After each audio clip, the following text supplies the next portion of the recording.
Welcome, friends. This is the Resolve Podcast, where we walk through biblical truths that enable us to become resolved to live well. My name's Logan. I'm going to be hosting you today. With me is our pastor, Josh Allen.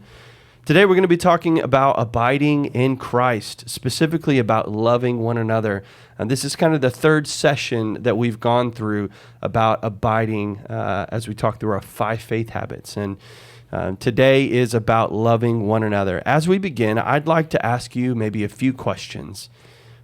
First is, are there areas of your life that you would admit that you look a little bit more like the world than you look like Christ? The second is, when you think of the commandment, love your neighbor, who do you consider as your neighbor? And then finally, do you want to grow in your love for God and for others? And I think for all of us, that answer would be yes. And so today we're going to walk through some truths that will help us love one another well and to do that better. So we're going to center our discussion around a chapter that we've been building off of the last several sessions, John 15. Today I'm going to read you verse 12 through 17, and then Josh, you're going to dive in and kind of take us through this thing. But John 15, verse 12 says, "This is my commandment, that you love one another as I have loved you. Greater love has no one than this, that someone lay down his life for his friends. You are my friends, if you do what I command you.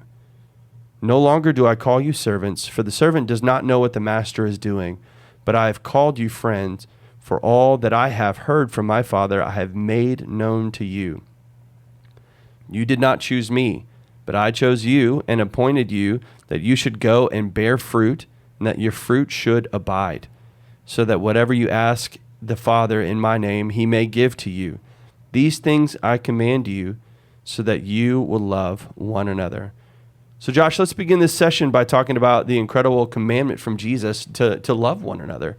This comes right out of the passage we've been talking through the last several sessions with this vine and that branch metaphor. So it's natural for us to tie these conversations with bearing fruit and the fruit that we are created to bear more fruit, right?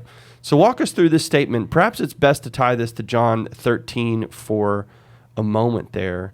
And before we get there, let me just to start in what you just read, verse 12 of John 15, that Jesus looking at his disciples, and again, setting is so important in remembering this. They are in this moment really right before Jesus goes to the cross and what's called the Last Supper. Jesus has his disciples. It's this captive audience moment. It's just them sitting there, and he's kind of pouring out these final things to them, and this abiding life is huge in that. And that verse 12 simply says, "This is my commandment."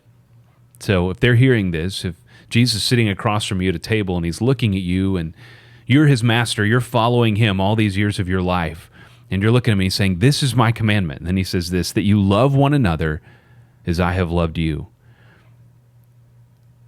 We could spend all day just talking about that. Yeah. Like you look at the example of how Jesus loved, and then he looks at his disciples and say, this is why I called you. This is really so much of what it's about. See how I've demonstrated love for you. I want now you in turn to love others, and to love others in such a way that it compels them to know who Jesus is. And that's, when you go into this rabbinical model of discipleship, which is Jesus was a rabbi in that first century Israel.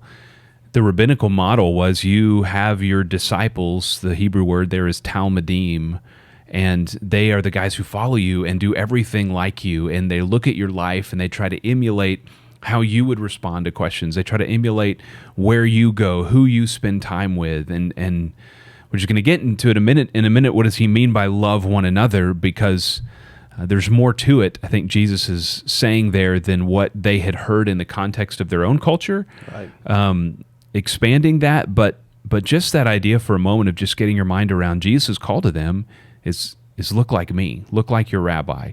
And I think for that to settle in on us, that when we think about our own lives and how we love other people, sometimes we can get, I don't know, maybe caught in the squishiness of love, like in this, let's just all hold hands and love one another and all that. This is a deep, sacrificial, powerful love that transforms. It's that love that transformed those disciples that Jesus demonstrated to them, and then he looks at them and say, now love others like that. so they'll love the Father, right? It's always coming back to point them back to the Father, back to God's love for them. And so yeah, just thinking about that as Jesus in this John 15 passage moves from fruit for a moment, we come back to fruit, but he moves into this. Now here's what that begins to look like. That your fruit is really loving one another, and it's gonna have incredible manifestations, realities that are going to happen in your life because you love one another well. And so you were going into John 13. Yeah, because this just happens a little bit earlier in the story, and he says, "A new commandment I give to you," like John 13, this is verse 34, 35. Mm-hmm. "New commandment I give to you, that you love one another." So not the first time they've heard this. "Just as I have loved you, you also are to love one another. By this all will know that you are my disciples, if you have love for one another." Yeah. I love, you talked about the rabbinical system, and I've heard it said that the people who would follow the rabbi would follow so closely behind the rabbi and try to follow the rabbi so closely that they would be, the dust off their shoes would be all over them. Yeah. And that's a great picture for us as we follow our rabbi. I'm going to follow him so closely that the dust of Jesus kind of kicks up on us, and we look like we have followed him. Yeah. Yeah, absolutely. It's that phrase, the dust to the rabbi. And there's a cheesy movement that kind of went through Christian life years ago called "What Would Jesus Do?" People had the bracelets, they had the T-shirts, They had all that stuff. And sometimes in Christianity, we are good at making really good things really cheesy. But anyway, it's a great statement to understand how would Jesus respond in this situation? How has he modeled that for us? And so what's interesting about the passage you just read, John 13, so it's just a little bit earlier in the story, Jesus still with his disciples, pouring into them moments before he's going to go to the cross. And he makes this statement, "A new command that I give you, to love one another." Well, there's something interesting in that, because why is this a new command? Like, why is Jesus saying, well, this is something that you should do that's new and that's different? And I think it's worth exploring that for a moment, because if you go back, well, let's go this way maybe. The great commandment that Jesus tells us is to love the Lord your God with all your heart, your soul, your mind, and your strength. And then he says the second is like it, is to love your neighbor as yourself. It's in Matthew 22. Where that comes from in Hebrew, in the Hebrew Bible, really is coming back from Deuteronomy 6, which is the Shema. Deuteronomy 6, 4, it says, "Hear, O Israel, the Lord our God, the Lord is one." And it was this statement of their faith. So, "Hear, O Israel," means listen, people of God, understand that the Lord your God, the Lord is Lord alone. And then he says right after that, "Love the Lord your God with all your heart, your soul, and your strength." And the Greek, it gets extrapolated into 4 words in Mark: "Love the Lord your God with all your heart, soul, mind, and strength," because it's capturing the idea that we would love God with every part of us, right? Everything we put our hands to, everything we think about, all those things. And then the second is like it, Jesus says in Matthew 22, to love your neighbors yourself. He said, where does that come from? Well, it actually comes right out of Leviticus 19. And Leviticus 19 was a passage that really for them was how do you live with one another? And so going back to where's Leviticus in God's great redemptive story? Well, God's people have walked into or are walking into the promised land that God has given them as he's rescued them from Egypt, and he's basically helping them understand how do we live with one another? How do we do this life in such a way that that we don't look like all the people around us, that we love one another well. And so in Leviticus 19, he gives them some specific things, and I'm going to read a little bit of it. It says, when they reap the harvest of your land, you shall not reap your field right up to its edge, neither shall you gather the gleanings after your harvest. You shouldn't strip your vineyard bare, neither shall you gather the fallen grapes of your vineyard. You shall leave them for the poor and the sojourner. I am the Lord your God. And I love that image because most of us, okay, we don't have vineyards. Nobody's really out. I mean, maybe you're watching the tractors loaded up and mowing the farmland that's around us that's disappearing quickly. Yeah. But the command was you don't reap the corners. And why don't you reap the corners? Why don't you gather all that's there? Because your generosity is on display. So there's a phrase, you could put it this way: the bigger your corners, the more generous you are. And so you're losing some of your harvest, right? But you're leaving it for those who need it. And it was this act in and work of generosity. We actually see that in the book of Ruth. We see it in other places that because of the generosity of God's people, they were loving one another. Yeah. So what's interesting is they were loving each other, and that Leviticus 19 passage goes on for several verses, and then it ends with this statement. It says, "But you shall love your neighbor as yourself. I am the Lord." And so really Jesus, when he's talking about that, is pulling from this very practical, how do we love our neighbors? How do we care for those people that are around us? Not only for the people of Israel, but also for the people that weren't of Israel, the sojourners, the travelers through the land, the exiles that were there. And that's really important because when Jesus says, so going back and understanding, this is not a new command in the sense the new that they've never heard it before, or it's not in the text. It's a new command in the way that it was being practiced in their time. Right. Because for the religious leaders of that day, loving your neighbor would have been about your Jewish neighbor. It would not have been about loving a Roman, loving a Hellenist, which is kind of a half Roman, half Jewish person. It wouldn't have been about loving anyone outside of really your Jewish faith and understanding. And so it had been really zoomed in on, and we should love those people that are close to us that believe the same as us. But what Jesus is saying, a new command that I give you is to love your neighbors yourself. And then we jump to John 15 when he says, do this as I have done this. Well, what have the disciples seen? All over the time. Walking with Jesus, he's stopped and gone out of his way to love people who were outcast. And yeah. He's had dinner with tax collectors. he sat with the woman at the well who was a Samaritan. Yeah, absolutely. So when they're hearing that, it's very familiar to them, but at the same time, they're seeing Jesus model it in a whole way of selflessness, of sacrifice, of compassion, of care, of concern.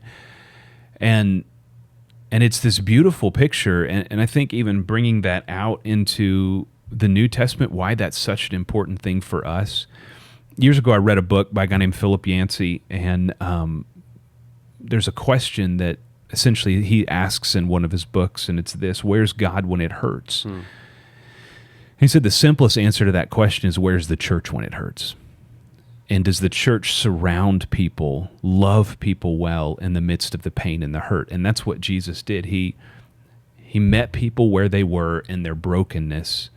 He didn't leave them there. He called them out of it. And that's exactly the mission of the church, that we're to meet people, to love people where they are in their brokenness, and to call them out of it. So there's a lot in that, but just this reality of when Jesus says, I'm giving you this new command to love one another, it is this powerful statement of practicality. Well, yeah, because Jesus takes it, a lot of the times the Hebrew people followed the law, and like, well, as long as I'm following the law, I'm doing well.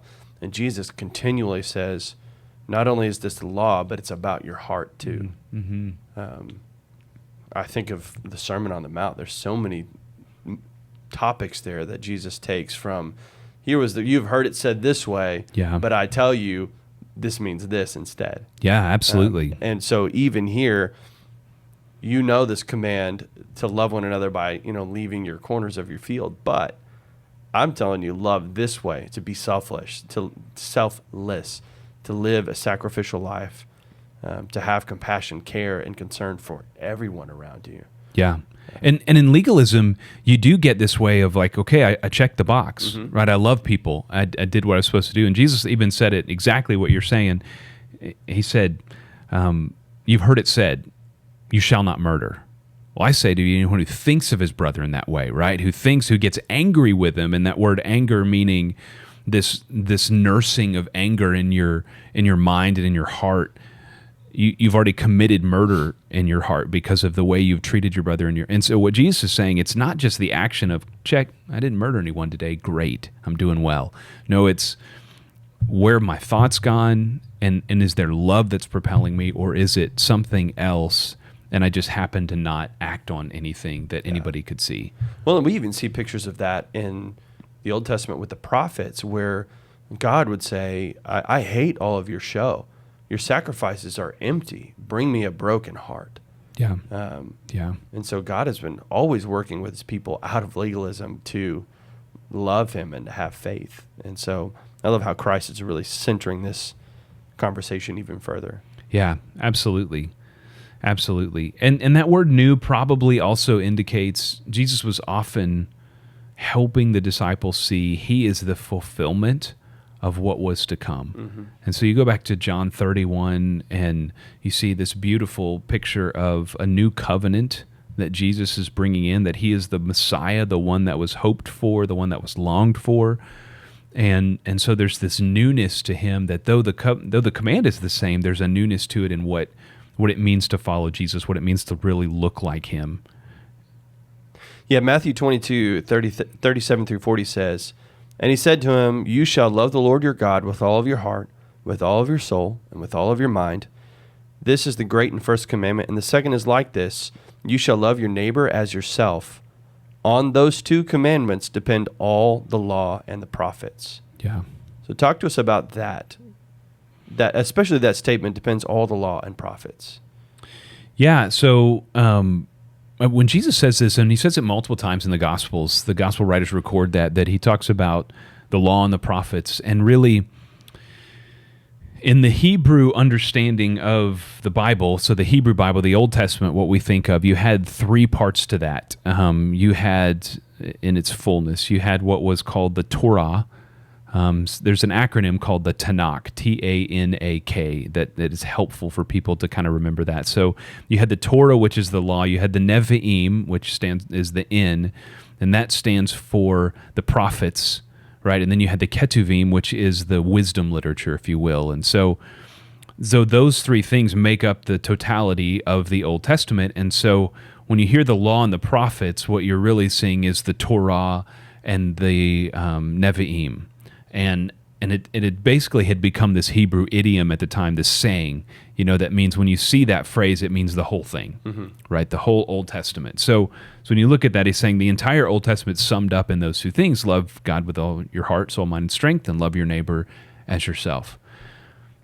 Where it gets really interesting is who's your neighbor? Because the disciples would have heard Jesus say exactly that. And the people, you even heard in that Matthew 22 passage you just read, right after that, the religious leaders are like, yeah, you got it right, Jesus. That is, the greatest commandment. That is the second greatest commandment. And we're doing great at it. And check, right? Again, for the disciples, they had heard Jesus say things like we had heard or just read in John 13, this new commandment I give you. Now they hear Jesus, they've heard him talk about in Matthew 22, love the Lord your God, love your neighbor as yourself. And so when Jesus is talking about these final words in large part in John 15, when he's speaking to him, love one another as I have loved you, all of that is coming to mind, but there's another amazing teaching that Jesus gives that helps us understand who our neighbor is, right? And this one, this is why it's new in their context. And you may be familiar with this passage, you may not. Luke chapter 10. You want me to read that for us? Yeah, let's read it. So Jesus replied, "A man was going down from Jerusalem to Jericho. He fell among the robbers, who stripped him and beat him and departed, leaving him half dead. Now by chance a priest was going down that road, and when he saw him, he passed by on the other side. So likewise a Levite, when he came to the place, saw him and passed on the other side. But a Samaritan, as he journeyed, came to where he was, and he saw him, he had compassion. He went to him and bound up his wounds, pouring on oil and wine, and then he sat him on his own animal and brought him to an inn and took care of him. And the next day he took out 2 denarii and gave them to the innkeeper, saying, Take care of him, and whatever more you spend, I will repay you when I come back. Which of these do you think proved to be a neighbor to the man who fell among the robbers?" And he said, "The one who showed him mercy." And Jesus said, "You go and do likewise."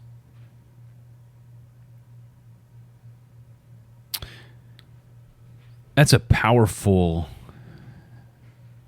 story that Jesus tells because of what it would have meant in their context. I mean, you think about the situation, and I've actually had the privilege of walking the road from Jericho to Jerusalem. and it is in most of its parts. You're talking about a road that's probably 6-8 feet wide at most. Yeah. So in some cases, like 4 feet wide. So you're thinking a normal sidewalk. That's the whole road. That's the road. Yeah. And you go off to the left, and for much of it, there's a ravine. You can't go very far off to the left, or you're falling down into a massive ravine. Yeah. For those watching on video, I'll pop up this image that you're referring to. Yeah. And so then to the right, what you have is it's just almost uphill. I mean, you could walk it, but it's a tough hike uphill. So you have this road, and that's where the ancient roads were, in places they could walk, and it was flat and all of that. And so going from Jericho to Jerusalem, it's largely uphill the entire way. So they're coming back down this path. But to get that image, sometimes we think road, we may think like a 6-lane highway, and you could almost walk by and not really see what was happening on the other side of the road if you're on the sidewalk. That's not the picture here. This is a thin road. Some even would say they may have been in a place that you would have to step over the person. And so we see this story. I mean, this guy going down there from Jerusalem to Jericho, which means he's leaving Jerusalem, coming back, falls among the robbers, strips him, beat him, leaves him half dead. And this priest walks by. Now, the priest was going down the road when he saw him, and he passed by on the other side. Some who have looked through this passage have said things like, and we're guessing a little bit in the sense of, well, maybe the Pharisee or maybe the priest is going up to the temple, so he doesn't want to, make himself unclean. Right, defile himself. Right, because maybe he's got a duty to do and all of that he's got to go to. And I don't think it's unfair to think about those things, but I do think when the text says he's going down that road, you're always going up to Jerusalem. Yeah, Jerusalem is the highest point. And you notice in the scriptures, it's always up to Jerusalem. And so he's going down, which I tend to think very clearly it means he's leaving Jerusalem. So he's not worried about being rendered unclean for a time. He sees him on the other side. So again, we get that image from the other side. It's really just like, oh, it's right there. And then likewise, a Levite, when he saw him pass by on the other side, right? And when a Samaritan then journeyed along. So you've got the priest and you've got the Levite, guys who you would think would be the first to love. They know the law. They know what they're supposed to do. They know the commandment's probably better than anybody else. And so for them to love someone, including a sojourner in their land, would have been natural, and yet both of them pass by. And then you get the Samaritan. And Jesus makes it really clear because he tells this parable intentionally, and he brings up the Samaritan. And again, to get a little bit of a picture, maybe you're like, well, what's the big deal with the Samaritan? Because in our day, we have good Samaritans. And so that's a really good connotation. You're called a Samaritan. That's like, oh, that's a positive thing. Well, in their day, no. Samaritans were intermarried, so Jewish people who had intermarried through the years with some of the people who had conquered their land, had been dispossessed there. There's a long story to that, but at the end of the day, they were hated. Mm-hmm. I mean, they hated each other. You see that in John chapter 4 when Jesus approaches a woman at a well who is a Samaritan, and they begin to talk about faith, essentially, and she's like, yeah, you have your temple, we have ours, right? You have your spiritual life, we have ours. Yes, same roots, but hey, we are not simpatico, if you will. So there's a reality there that this is a problem, and when they hear this and see the response of the Samaritan, they would have been incensed, angry, that Jesus is using a Samaritan in a positive way. And in verse 33, we just read, Samaritan, as he journeyed, came to where he was. And the scripture tells us so clearly, Jesus is telling the story, he saw him, which I think is really clear, and it's important that he saw him. Notice what the Levite says. They noticed him there, right? They knew he was there, but he saw him and had compassion. The Samaritan did. So they saw him and kept walking. And just to stop there for a minute, when we think about loving our neighbor, loving others in humanity, do we see and have compassion, or do we see and keep moving? So it says there, verse 34, he went to him, bound up his wounds. So not only did he see him and have compassion, but he acted on it. I mean, it's practical. He went to him. He binds up his wounds, which means he's getting messy in the brokenness of this, right? Pouring on oil and wine. Why? Because it's disinfectant, right? So he's helping him. He's bringing healing to him as best he can in the medicine of the day. What does that mean? It also cost him. I mean, he's pouring his oil, his wine. He's using whatever he has to bind up his wounds. Yeah, the 2 denarii, which is 2 days' wages. Yeah, and then we get to where he gives him that to the innkeeper and says, and basically, if there's anything else, I'll come back and take care of it. He puts him on his own animal, which means what's he doing now? Walking. He's walking, right? And takes him to the inn, takes care of it, says, I'll take care of it if there's any more. And then Jesus, what I love about this is Jesus switches it, because the question comes in verse 29 when a guy says he's trying to justify himself. He says, who is my neighbor? And Jesus says, the question's wrong. He basically says, who was the neighbor to the other guy? And what Jesus is reframing the question to say, it's not who's my neighbor that I have to be nice to and love. It's who do I get to be a neighbor to? Yeah. And it's everyone. It's anyone that you come across. It's anyone that God puts in your path that you get to love. And so when Jesus, then we come back to this passage we started with in John 15, this is my commandment, that you love one another as I have loved you. The disciples would have gotten the fullness of that and realized that kind of love is extended not only to the Jewish people, not only to the people that I like, but to the people I come across that I don't know. And honestly, to the people that I know well enough to know are not for me. Right. And here's Enemies. Yep. I Yep. mean, Jesus says it. Greatest sermon ever preached, the Sermon on the Mount, Matthew 5, verses 43 says, you've heard it said, you shall love your neighbor and hate your enemy. But I say to you, by the way, this is one of those moments, you've heard it said. Now I'm correcting what the context is, and here's what you would say. But I say to you, love your enemies and pray for those who persecute you, so that you may be sons of your Father who is in heaven. And basically he says, for he makes the sun rise on the evil and on the good. He sends rain on the just and on the unjust. For if you love those who love you, what reward do you have? Do not even the tax collectors do the same? And if you greet only your brothers, what more are you doing than others? Do not even the Gentiles do the same? He challenges them, Jesus does, to live radically different. Yeah. And that love for one another would be the defining characteristic that changed the world.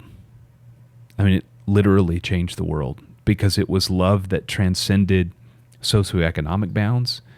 It's love that transcended racial bounds. I mean, a love that transcended anything in the world that would say we're separating people. Jesus broke that down and said, no, we're going to love one another as I've loved you. Yeah. Who is your neighbor? Everybody. Yeah. Yeah. Brooke, when we get to discipline our kids, she loves to use this phrase, teaching our kids, right? Love your neighbor as you love yourself. Well, she loves to remind our kids that, hey, your brother is also your neighbor. Yeah. You need to love him like you love yourself. And I think it's a good reminder for us. Like, Yeah. our neighbor is sometimes the people who are closest to us that hurt us the most. Mm-hmm. And sometimes it's people who are absolutely opposed to us. Yeah. And to love like Christ loved his church and loves his people.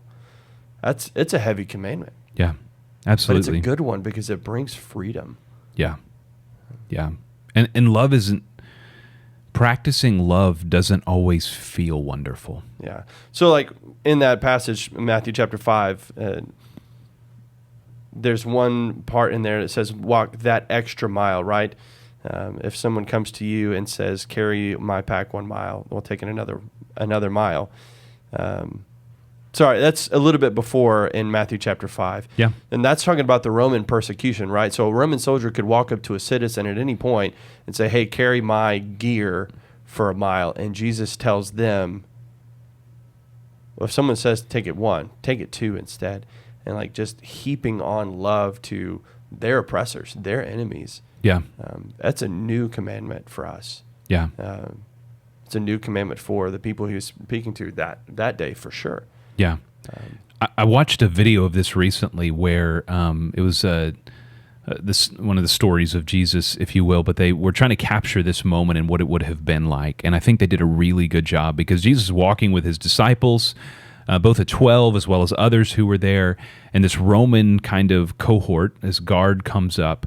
And, you've got to have some gall as a Roman soldier, and you look down on the Jewish people by and large. Absolutely. There were some that didn't, but for the most part, otherwise you're not going to make them carry your armor, right? And so the scene plays out, and they're ridiculing them. They're making fun of him, all kinds of stuff. They're making him even wear their helmet. Everything, like making him carry all this stuff. And you see the humiliation yeah, of Jesus and his disciples. And just this troop now walking, the Romans walking with them, making fun of them, not carrying their armor, and all the Jewish people now weighted down with all of this, not only carrying their stuff, what they have to travel with, but all their stuff. And they get to the mile point, and Jesus keeps walking. And all of a sudden, the tenor changes of the entire group. The disciples, and I think they captured it really. It's not biblical; it's fictitious in that sense, but it's trying to capture it. And you get the camera panning to the faces of the disciples who are like, "What are we doing? We've already endured shame for this mile, and now you're going to make us endure more." And then you watch what happens to the Romans, who all of a sudden go, "I don't get it." And for the next mile, which is what, a 15-minute walk, they're having to process through what these Jews are doing for them. And you sense the power of love in that. Like, that's what Jesus calls us to. And he talks about when someone asks for your coat or your tunic, give them your coat too. And it's like, that's a kind of love that hurts, it's sacrificial, and it transforms the lives of others. And it's so practical. It's not simply ethereal or feely. It is like a love that works itself out in reality, day-to-day life. Yeah, it's a very deep-seated love. Yeah. Well, let's take a break here, and we'll pick it up on the next episode. I want to leave our listeners every single time with something actionable and applicable as we talk through these biblical truths. And so this week, sometime, I would love for you to take a moment and write down on a piece of paper, and you can throw it away later, but take a moment to actually write that down, one relationship in which you need to grow in your love toward them.